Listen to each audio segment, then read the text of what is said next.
Histoire de la présence, loin des yeux, dans le cœur. Maman me manque, maîtresse. Lucie se sentait bien dans sa classe, avec sa maîtresse, avec ses camarades, et pourtant, souvent, elle ressentait le manque de sa maman. C'était une forte envie de la voir, de partir, de se blottir dans ses bras, de sentir sa main sur sa tête, puis sa main dans la sienne. Juste cela aurait suffi, sentir sa présence. Elle pleurait, doucement, avec un peu de honte face à ses camarades qui, eux, n'avaient pas de larmes pour cela. Certains étaient même dans des états de joie et d'excitation. Maîtresse était souvent obligée de crier « Silence !» Ici, dans la cour, quand on pleure, c'est qu'on a mal, quand on tombe, quand on a des disputes, quand on se fait fâcher. Son mal à elle, il n'était pas visible, il était caché, dans son cœur, dans sa tête. Et lorsque c'est caché, c'est à la fois difficile à exprimer et difficile à faire comprendre. Alors, on pleure en silence et on se cache. Heureusement que maîtresse peut entendre. Enfin, parfois, Lucie sentait bien que ses larmes l'agaçaient quand même. Elle lui disait « Ça va aller, Lucie, tu revois ta maman ce soir. Et tu l'as vue ce matin. Tu es grande maintenant. » Grande. Lucie se disait qu'elle était grande pour faire ses lacets, grande pour ranger sa chambre, grande pour ne pas pleurer. Alors, quand on est grand, on n'a plus de manque.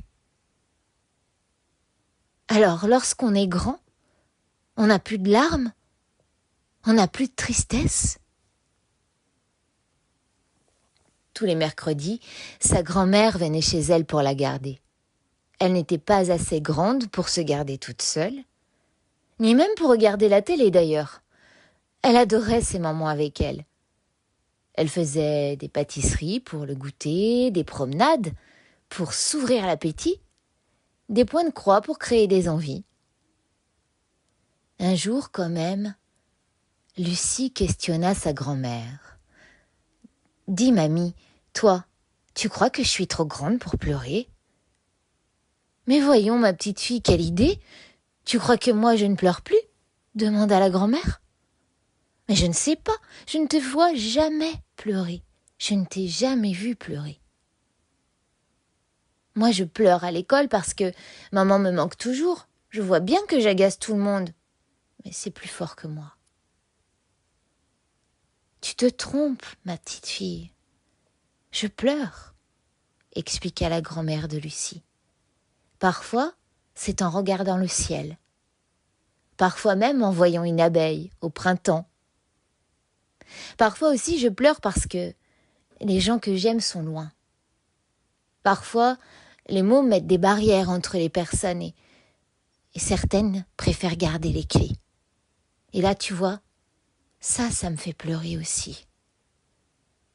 Et d'ailleurs, tu sais, lorsque tu es née, j'ai pleuré, si fort que l'infirmière m'a dit de faire silence. Parfois, on pleure de joie, parfois, on pleure de manque ou de tristesse. Tu sais, ma petite fille, les larmes sont comme des gouttes de pluie. Elles lavent nos sensations pour les rendre différentes. N'as-tu jamais remarqué comme les odeurs, la couleur de l'herbe sont différentes après la pluie? Lucie réfléchit. Mais oui, c'est vrai. La pluie transforme. Et sais-tu pourquoi, toi, ta maman te manque autant? Mais parce que je l'aime et que j'ai envie de la sentir à côté de moi. C'est long une journée d'école. Tu sais que ta maman, c'est ma fille. Crois-tu que je n'ai pas envie de la sentir plus souvent à mes côtés? Là, Lucie ne savait pas quoi répondre. Mais vois-tu, ma douce, continua la grand-mère. Elle travaille, je le sais. Elle a aussi sa petite famille et tu en fais partie. Il y a une chose que je sais par contre. C'est quoi, dit Lucie? Que la présence est parfois invisible à l'œil, mais bien plus forte que tout quand elle est dans le cœur. Cela s'appelle l'amour. Et cela, rien ni personne ne peut l'enlever. Alors, ma jolie, lorsque tu sentiras cette sensation monter en toi, pense que tu as au creux de ton cœur le plus beau des trésors. L'amour que tu as pour ta maman et celui qu'elle a pour toi. Lucie se jeta dans les bras de sa grand-mère et l'embrassa aussi fort que possible. La grand-mère de Lucie avait posé d'autres mots sur ce qu'elle ressentait et surtout l'avait entendue.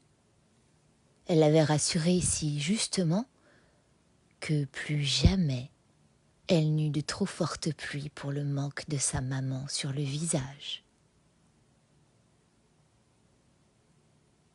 Il y a encore un petit secret. La mamie de Lucie est une relaxologue. Et si vous continuez à lire, vous verrez un petit exercice à faire avec votre main. N'oubliez pas, respirez profondément, comme si vous aviez un ballon dans le bas-ventre. Et regardez ce qu'il faut faire. C'est très simple et ça permet seulement de se concentrer sur autre chose, la vie. À bientôt.